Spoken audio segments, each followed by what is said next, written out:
నిధి చేతిని విడిపించుకునే ప్రయత్నం చేయలేదు. ప్రతిఘటించకుండా సుగాత్రితో నడవసాగాడు. ఆలయం ముందు ఆవరణలో పల్లకి బోయీలు, నలుగురు పరిచారికులు ఉన్నారు. సుగాత్రి గర్భాలయం చుట్టూ ఉన్న ప్రదక్షిణ పదం వైపు దారి తీసింది. కొన్ని క్షణాల్లో ఇద్దరు గర్భాలయం వెనుక భాగం చేరుకున్నారు. అమ్మాయి గారు, నిధి అంది తగ్గు స్వరంతో సుగాత్రి. సరే, నువ్వు వెళ్ళు, యువరాణి మృదువుగా ధ్వనించింది. సుగాత్రి నిధి చేతిని వదిలేసి ముందుకు వెళ్ళమన్నట్టు తలాడించి నిష్క్రమించింది. నిధి, యువరాణి ఉత్పల పిలిచింది. యువరాణి గారు, కొంచెం దూరంలో నిల్చున్న యువరాణి ఉత్పలను చూస్తూ అన్నాడు నిధి. ఆమె గర్భాలయం వైపు ముఖం ఉండేలా నిల్చుంది. ముఖం మేలిముసుగులో దాగి ఉంది. నా మాటలు ఇతరులు వినకూడదు, కొంచెం సమీపానికి రా, సందేహం వద్దు, యువరాణి స్పష్టంగా అంది. నిధి కొంచెం ముందుకు జరిగాడు. ప్రదక్షిణ పథంలో మసక చీకటిగా ఉంది. ఎక్కడి నుంచో చల్లటి గాలి లోనికి వస్తోంది. ఆలయ నిర్మాణంలోని నేర్పరితనం అందుకు కారణం. రాకుమారి తలలో తురుముకున్న పువ్వులు గుబాళిస్తున్నాయి. చెప్పండి యువరాణి గారు, నిధి గౌరవపూర్వకంగా అన్నాడు. మహారాజు గారు నిన్ను నవనిధుల సాధనకు వెళ్ళమన్నారు. ఆ నిధులు ఎందుకో చెప్పారా? యువరాణి ప్రశ్నించింది. చక్రవర్తి గారికి రుణపడిన కప్పం చెల్లించాలని, చెల్లించకపోతే యుద్ధ ప్రమాదం ఉందని చెప్పారు. మారణహోమాన్ని, ఇతర ప్రమాదాలను నివారించాలంటే ధనం కావాలన్నారు. ఇతర ప్రమాదం ఏమిటో నాన్నగారు చెప్పలేదా? రాకుమారి ప్రశ్నించింది. లేదు యువరాణి గారు. అదేమిటో నేను చెప్తాను, రాకుమారి అంది. ఆమె ముఖం గర్భాలయం గోడవైపే తిరిగి ఉంది.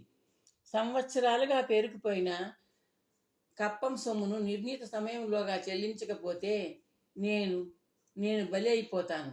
నిధి ఆశ్చర్యంగా చూశాడు. రాకుమారి గోడవైపు నుండి అతని వైపు తిరిగింది. మేలిముసుగు కొద్దిగా తొలగింది. ఆమె సర్దుకోలేదు. కప్పం చెల్లించకపోతే చక్రవర్తి గారి కుమారుడిని నేను పెళ్లి చేసుకోవాలి. ఆ యువరాజు కళ్ళు లేని కబోది, పుట్టుగ్రుడ్డి, అంధుడికి అర్ధాంగి కావడం నాకు ఇష్టం లేదు. నిధి ఆశ్చర్యంతో మౌనంగా ఉండిపోయాడు. ఈ ప్రమాదం గురించి రాజుగారు చెప్పలేదు. అంతఃపురానికి సంబంధించిన అంతరంగిక విషయం అయినందువల్ల చెప్పలేదేమో. యుద్ధాన్ని నివారించాలంటే కప్పం చెల్లించాలి, లేదంటే కన్యాదానం చేయాలి. కోశాగారంలో ధనం లేదు, కప్పం చెల్లించే అవకాశం లేదు. అంతఃపురంలో కన్య ఉంది. నరమేధాన్ని తప్పించడానికి నా తండ్రి గారు నన్ను దానం చేసేస్తారు. అది నాకు ఇష్టం లేదు. ఆ ప్రమాదం తప్పించడానికి ఒకే ఒక ఉపాయం ఉంది. రాకుమారి ఆగింది. కొద్దిగా తొలగిన మేలిముసుగులోంచి నిధి వైపు చూసింది. ఆ ఉపాయం ఏమిటో ఊహించగలవా నిధి?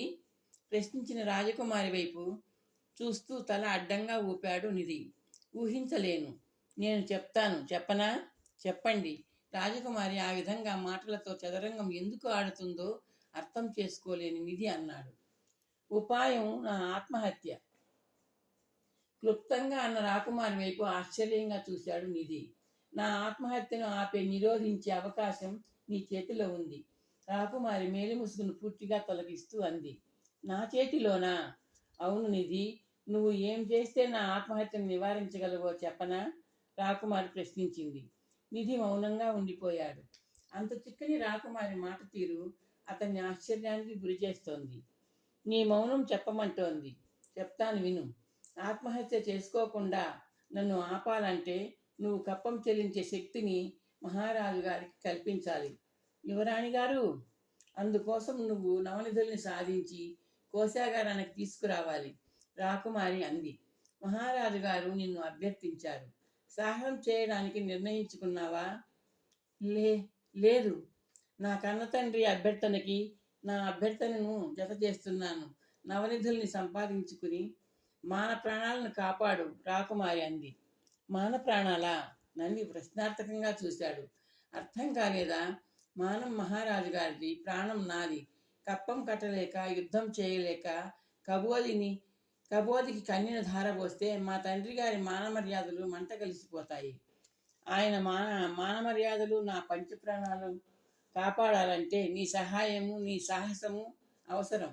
రాకుమారి కంఠం జీరగా ధ్వనించింది.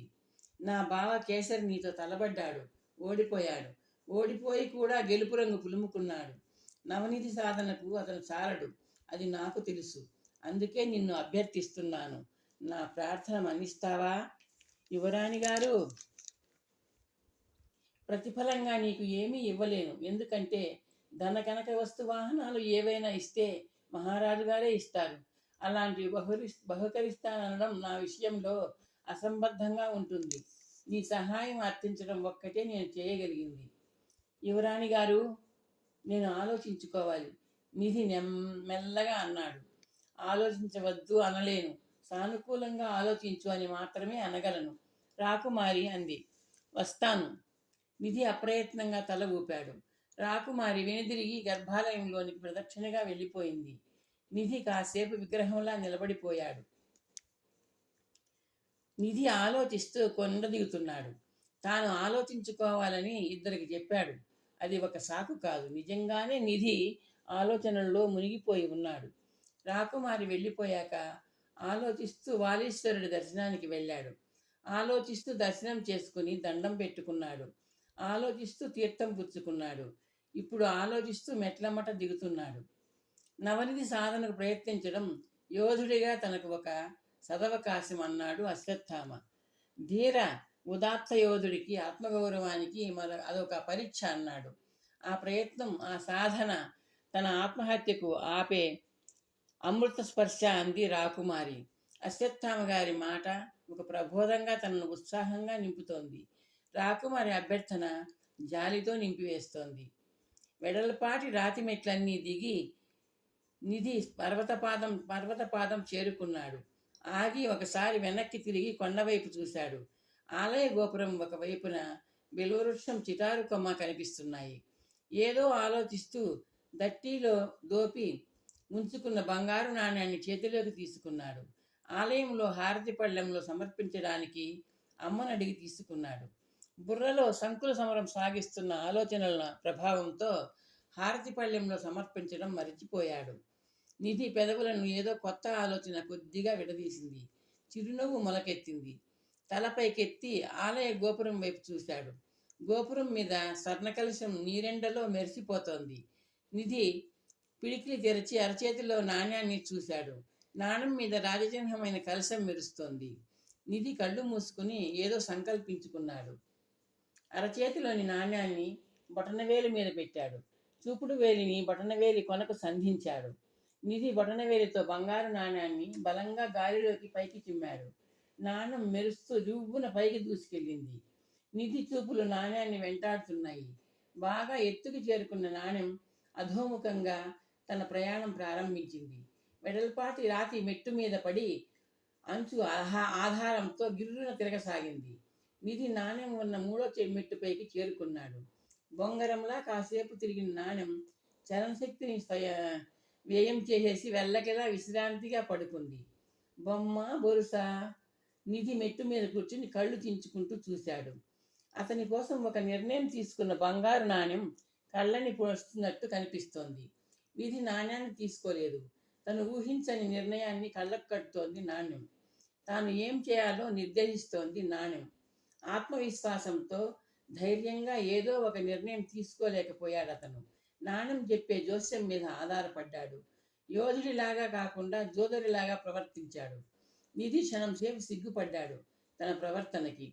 బలహీనతకి సిగ్గుపడితే మహారాజు, మహామంత్రి, రాజగురువు, ఆస్థాన జ్యోతిష్కుడు అందరూ సిగ్గుపడాలి. రాకుమారి కూడా. వాళ్ళు జోస్యాన్ని నమ్మినప్పుడు తను నాణ్యాన్ని నమ్మడం తప్పు కాదు.